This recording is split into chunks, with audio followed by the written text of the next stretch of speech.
ناس هاير، اصل البنات امها امايل، ترقص وتسهر تتمايل. ميلي يا بنتي كمان ميلي.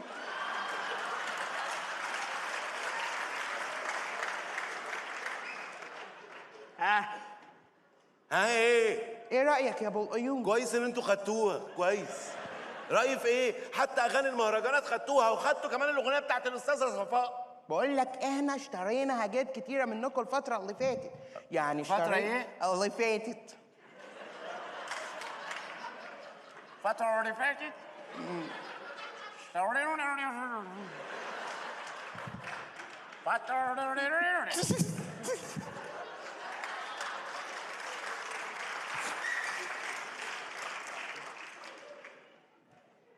احنا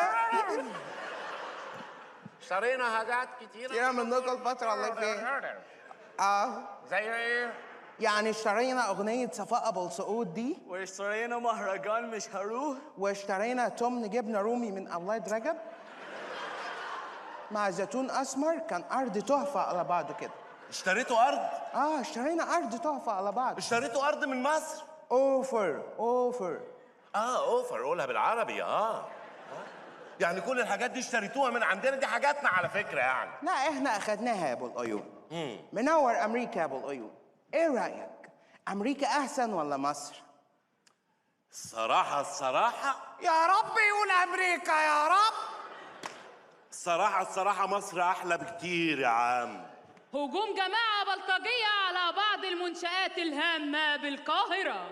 غريبه، مع ان امريكا فيها حاجات كتير حلوه. كريستيانو. اوكي هقول له احنا مثلا عندنا قدام البيت الابيض بيسين كبير يشيل 4 مليون مواطن امريكي كل يوم الصبح، لدرجه ان انا مش بلاقي مكان انزل فيه.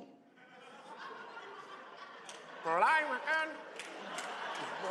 مكان يعني اكتب لي الترجمه بتاع يعني بسين هو ده اللي انتوا عاملين فيه منظر؟ يعني بسين قدام البيت الابيض؟ بسين مين يا عم؟ يا عم اتفرج على النيل عندنا بقى. النيل من اسوان لغايه رشيد، وكفايه تمشي كده على كوبري قصر النيل ساعه العصاري وانت بتاكل ترمس كده. يا سلام على الحلاوه. انهيار كوبري قصر النيل وهروب الأسدين. موت في ايه؟